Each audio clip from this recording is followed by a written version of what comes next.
Забранетото име, научен историски труд, промовиран во 2016 година на одбележувањето на 70 годишнината од формирањето на Институтот за историја при Филозофскиот факултет во Скопје.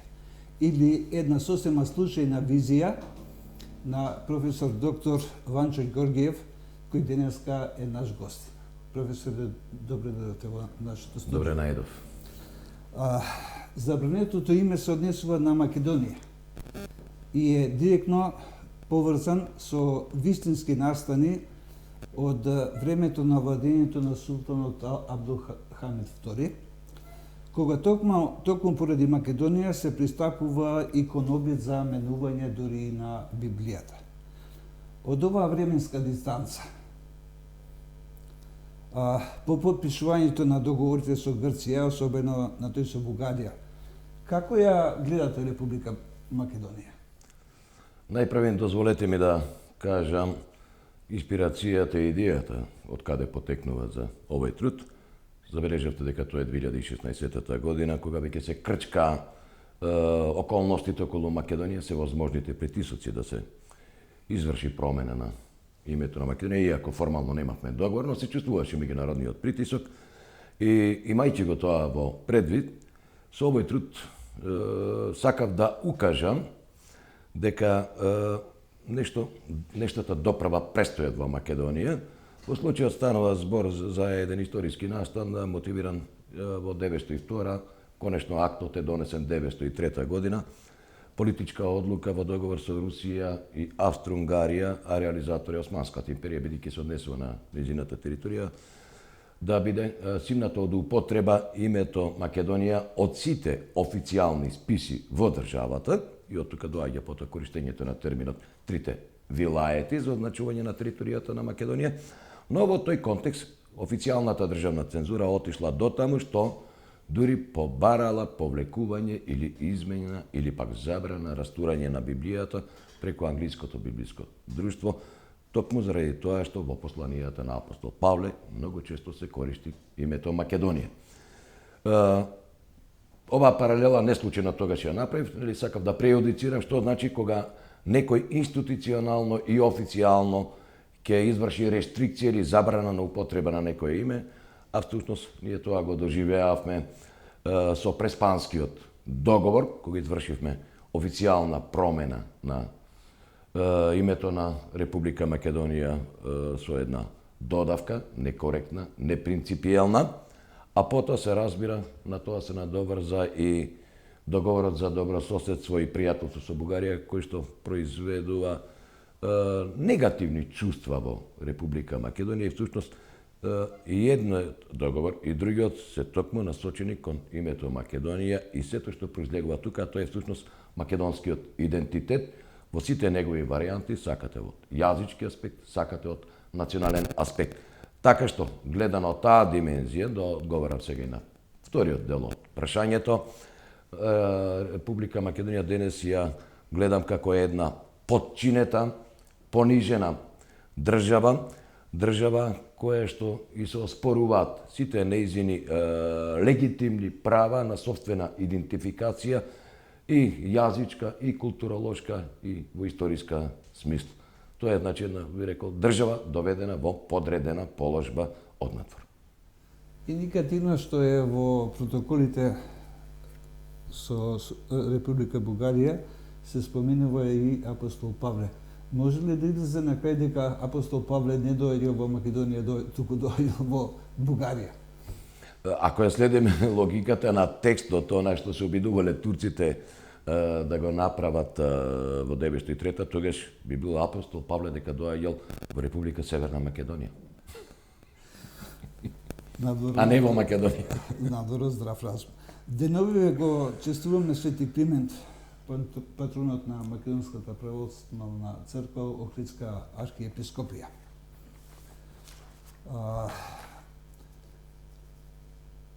Како гледате на соопштението на членовите на комисијата за разговорите со своите бугарски колеги околу Охридската архиепископија како составен дел од периодот на Средниот век? Најпрво дозволете ми на сите граѓани Република Македонија да им го честитам однапред празникот Свети Климен и се разбира патронот на нашата македонска православна црква, нека ни е за многу години.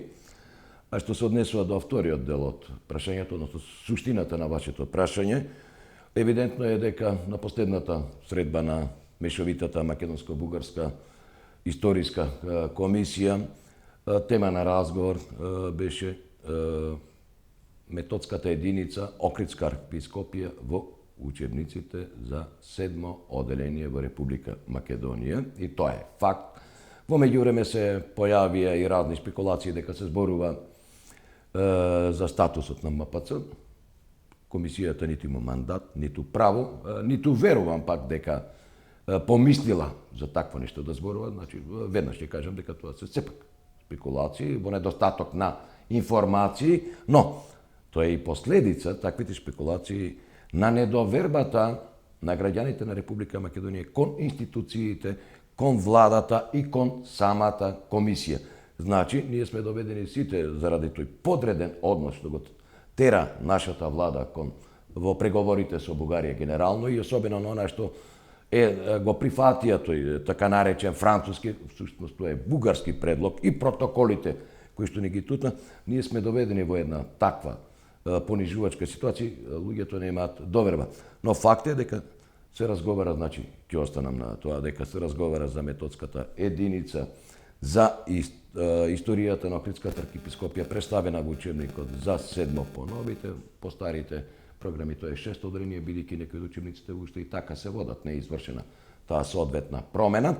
Но она што се обиде комисијата да иде за од овој ќорсокак, е соопштението кој што го објавија после разните гласини и толкувања, забележав една недоследност или обид за мала манипулација во самото соопштение.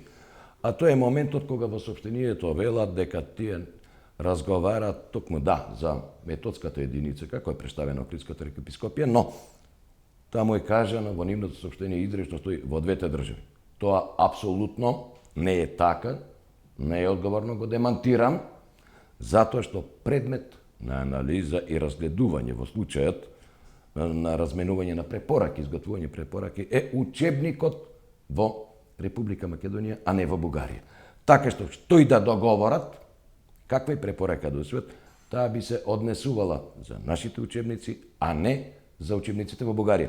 Значи, комисијата свесно манипулира со ова соопштение. Сакате да кажете дека преферението со реципроцитет е чиста гола фраза? Апсолутно да. Значи, имаше и порано во други наврати се кажувало дека да, тие разговараат реципрочно, не е така. Барем бев сведок долго време на работата во оваа комисија. Вистина е дека во еден период принципијално се тера работите, меѓутоа со тек на времето почнаа да манифестираат сервилност од македонска страна, најверојатно, туку сигурно тоа е заради политичкиот притисок, кој што не е така видлив, тој е многу суптилен, но тој може да го видите во протоколот, во договорите што државата ги постигнува во меѓувреме со другата страна, па и секојдневно, ако ги следите изјавите на сите, гледате, па дури и во последен момент, тие веќе зборуваат и за промена на уставот задолжителна и која што треба да проте во многу скоро време. Тоа нели е притисок? Апсолутно е притисок. Комисијата е доведена во една таква ситуација, дури и некој директно да не им каже, а и нема сигурно никој од власта тоа така да го направи, има суптилни методи како тоа се прави. Бевте член на комисијата, понесовте оставка од членството поради тие политички притисоци. Останувате ли натаму црсто решени да не го споменете лицето од Министерството за надворешни работи кој е вршило притисок врз вас, иако во медиумите се споменуваше едно име, кое пак не спомна сили самиот да го демантира тоа? Јас се обидов чисто од прагматични причини, се разбира раководејќи собственото ниво, да не го споменам името. Пак е дека тоа е лицето кое што го спомена медиумите. Факт е и дека никој од Министерството, ниту пак самото тоа лице се огради по тоа, бидејќи се уште кај мене постојат записите од разговорите, дури и во некои од медиумите, јас излегов, покажав кога звонел, колку време траел разговорот, никој тоа не го демантираше, туку се вадеа на една друга приказна. Никој не вршил притисок, тогаш да го прашам господинот што барал да се јавува кај мене, токму во тој момент, и разговорот го прекина кога му кажав, имајте во предвид, разговорот се снима. Самиот го затвори телефонот. Најмалку е битно, не сакам да се расправам поединечно со некој, на крајот на криштата јас реков жалам, тој по ситуацијата може би колатерална штета или добивка во случајот, некаде заминат или не знам дали веќе заминат како амбасадор, тоа е најмалку битно. Но останува фактот дека има притисок кој колку сака, нека го негира. Тоа дури само ако ги погледнете изјавите на министерот за надворешни работи, во сите акти, дозволя тебе да довршам, најчесто го користи, па и денови имаше некоја таква изјава, никој не врши притисок врз комисијата, но ако погледнете дури во протоколот, многу често се користи терминот ги охрабруваме членовите на комисијата, знаеме што значи тој термин во една таква ситуација, или пак никој ништо не врши никаков притисок. Многу честото споменување на овие термини доволно зборува кој си ја има мувата накапан, а кога сме тука веќе бидејќи нели еве поводот ни беше и прашањето со Охридската архиепископија како се третира, еве ќе искористам една ситуација назад од историјата, па упатените брзо ќе сватат за што станува збор. Впрочем, последниот Охридски архиепископ во неговата оставка во 1767 година на 2 места во оставката, кој што е релативно краток текст, кажува јас доброволно и од никого не принуден. Знаеме сите каква беше историјата за укинување на Охридската архиепископија и тогаш што е она што го натерало да напише во оставката доброволно и од никого не принуден. Тоа го кажува мотивот и дека тоа е извршено под присила, под принуда, на тој начин. Така во случајот и со нашава комисија, да, нема притиск. Добро. Кога сме ко вашето... Тие така велат или не го доживуваат и тоа е многу различно. Прашањето е кој како го доживува тоа. Ако тие чувствуваат дека работат унисоном за една иста цел, тогаш на вистина тоа не го доживуваат како притисок. Јавноста многу веќе го има многу добро гради свој став. И има изграден став околу тоа. Кога сме кај вашето заминување од комисијата, сте размислували ли некогаш во правец на тоа вашето заминување од таму да е изнудено од бугарска страна? За овој мој сомнеш го земам текстот, еве, ќе го искористам, на бугарскиот историчар Стефан Дечев, кој доаѓа од либералните кругови. Навидам од либералните кругови, но во своите основи не се разликува многу од официјалната историографија. Кој во еден текст објавен на сајтот Историја БГ, уште по потпишувањето на договорот и формирањето на комисиите, насловен како две држави, две истории, многу вистини и една клета наука, токму вас ве именува како основен член на комисијата заради вашата потесна специјалност ВМРО и Илинденското востание. Ќе биде долго ако ти не одземе време ако го цитирам целиот дел, меѓутоа јас ќе споменам само еден дел. Македонскиот историчар видливо ќе има за задача да го надмине бугарскиот наратив и при куп докази за заедничка историја да бара основа што ќе не разделува и што бугарските историчари обично ја ставаат под тепех.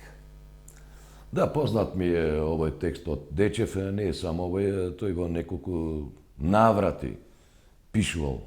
За мене ме споменал во комисијата во разни варијанти, представувајќи ме, не знам, како македонист, како националист, како тврдокорен, но и како познавач, голем познавач на барем според неговите зборови, ако ги искористам, на македонското револуционарно движење, тоа е факт, за да подосна дури во една пригода и напиша, ако треба да се разборува за револуционарното движење, тогаш треба да се земат книгите на професор Ванчо Ѓорѓиев и на сета бугарска историографија и помеѓу нив да се бара средината и вистината, за да подоцна отиде во еден друг правец, почна да ме сврстува во редот на непомирливите националисти и така натаму, но сепак ќе речам тој е во делот на оние, може да се каже, условно либерални историчари, иако и неговите ставови не остапуваат многу од официјалната бугарска историографија, за да во еден период дури си дозволи да шпекулира кој бил можниот автор на оној предлог текст за Гоце Делчев од македонска страна за, и го спомена моето име, предпоставувам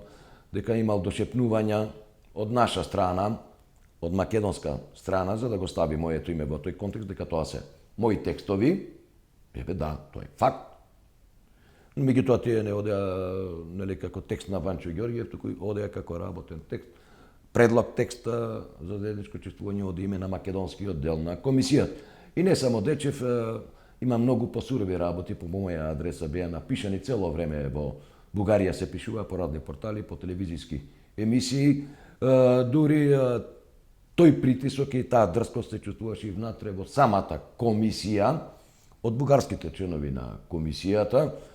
Многу често случуваше што ми јас ќе земам збор, тогаш тие да почнаат во хор, некои излегува, не сакаат да слушат, многу често да доаѓаме така во дебати кои што излегуваат понекогаш од рамките на академското толкување, но може би, не знам, не можам да тврдам и не сакам така да размислувам, но очигледно факт е дека им представува голема пречка, дури и во некои од нашите соопштенија и доставување до нашава влада од членовите на нашата комисија беше укажено на таквото некоректно однесување од страна на членовите на бугарската комисија, лично кон мене, заради моите ставови и погледи. Индикативно е тоа што во истиот текст се споменува и исто така бившиот член на комисијата, професорот Александар Литовски, за кого пак Дечев вели дека основна негова преокупација е